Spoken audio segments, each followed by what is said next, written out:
Hey, Jerry Fetta here. I want to come to you with a quick video today. I want to talk about the Silicon Valley Bank situation. So if you're not aware, Silicon Valley Bank right now actually just went under. They're going through the process of insolvency.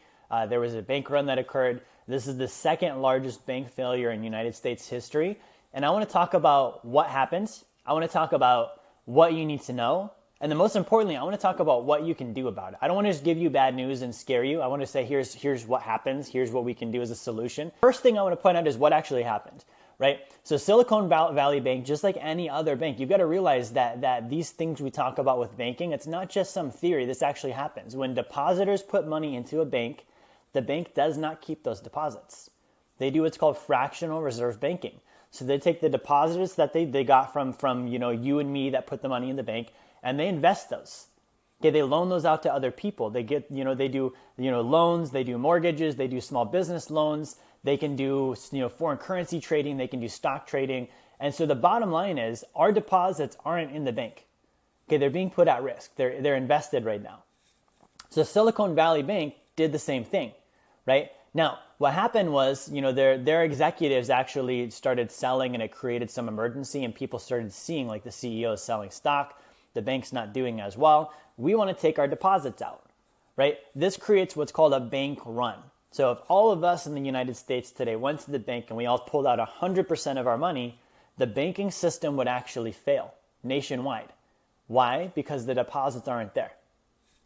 Imagine parking your car in a garage, right? And you find out that while you were traveling, you put it there for storage and safekeeping. Your car wasn't actually in the garage anymore. They put it on Turo, right? They put your car on Turo. They collected a bunch of money while you were gone, didn't tell you about it. You signed some contract and it was in the small print, but they were very secretive about it. And then you come back and they basically collect their fees, and they don't even pay you the money that they got in profit. Okay, that's what you're doing with your money. You're putting your money in a garage called a bank, and they're putting it on Turo, metaphorically, by investing it. And then they're not paying you anything.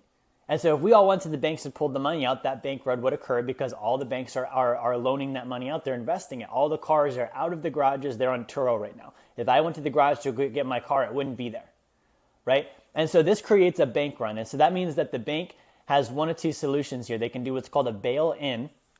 A bail-in means they can keep all the deposits and say, hey, we're not letting people take money out because we're going to go insolvent if we do, right? Or they can do a bailout, FDIC insurance, government intervention.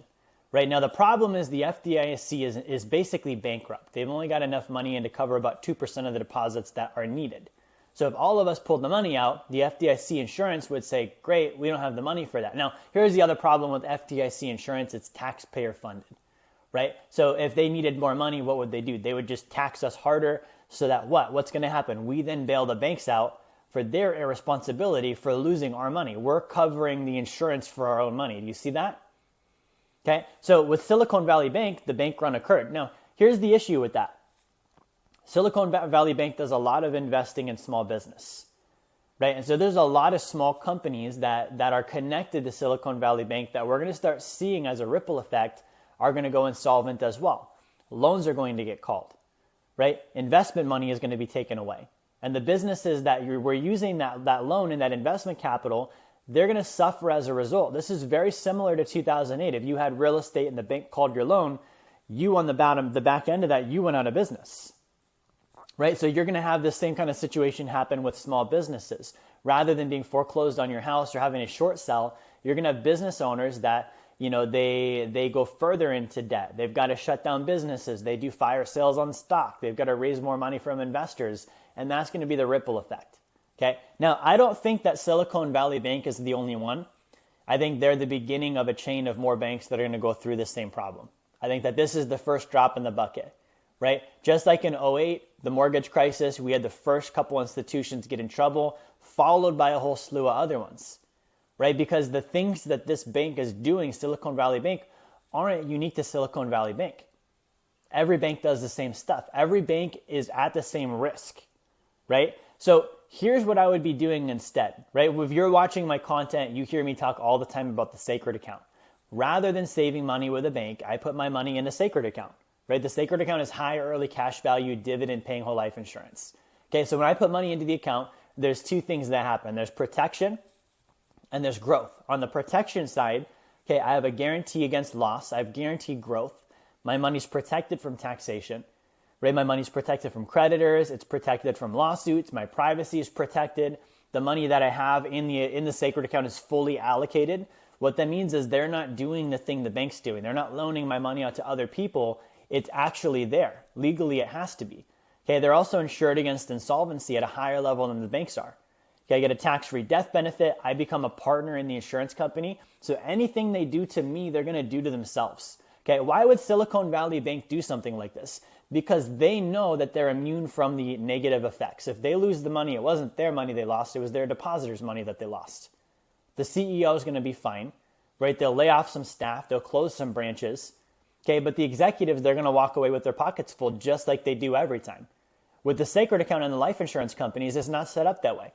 Okay, if they lose my money, they lost their money too, because we're partners. We actually are equity partners. It's not, this customer provider relationship that you have with the bank, right? So there's a lot of protection that I don't get with the banks.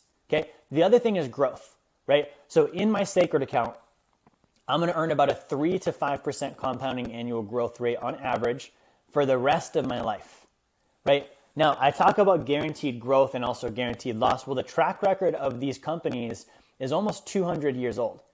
This is not a bank that's been around for a few decades. This is not even a bank that's been around for 100 years. We're talking about insurance companies that actually predate the US banking system, right? They've paid dividends and profits for, in some cases, 150 to 200 years in a row. They've successfully never lost money for 150 to 200 years in a row.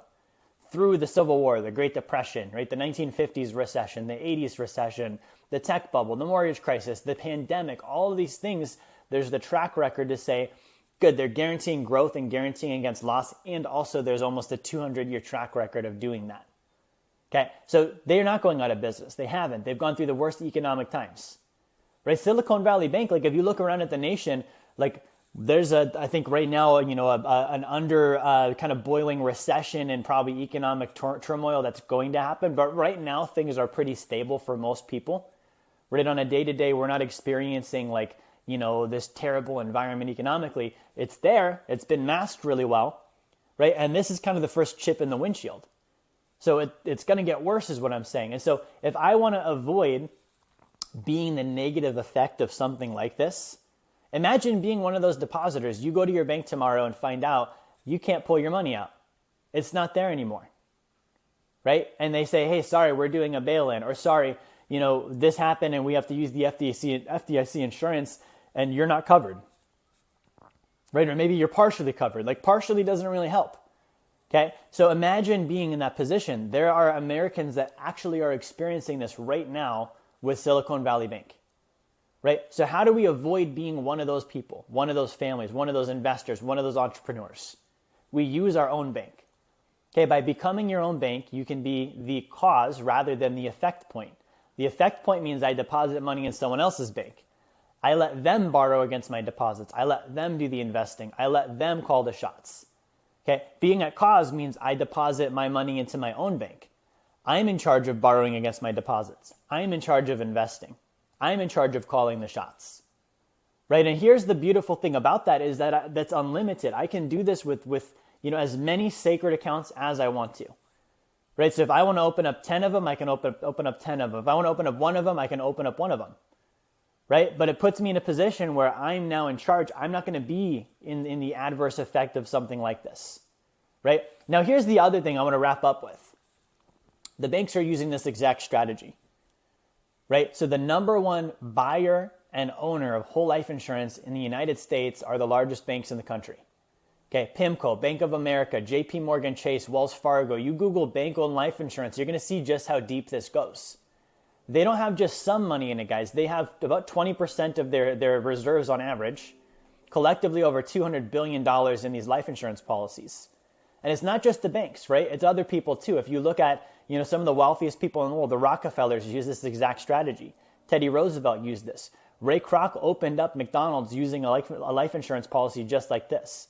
Walt Disney funded Disneyland with his life insurance policy. Foster Farms was funded with a life insurance policy. Pampered Chef was funded with a life insurance policy. Stanford University was funded with a life insurance policy. I can go on and on. Guys, Joe Biden has 6 of them. right? He probably has 6 because he forgot he has the first 5. But hey, he's got 6. He's doing something right with that. Okay, so if you're watching this and you're looking at this situation like, what's happening? What do I need to know? That's what you need to know. That's what happened. Here's why it happened. Here's what you can do about it, right? So if you're interested in becoming, the cause point, being in control, starting your own bank, depositing into your own institution, being in charge of borrowing against your own deposits, doing the investing and handling all of that yourself, not just by yourself, with our help. We're going to support you versus putting it in a Silicon Valley bank, knowing that they are going to borrow against your deposits, knowing that they're going to make bad decisions, and you're the one that's going to pay the price if they mess up.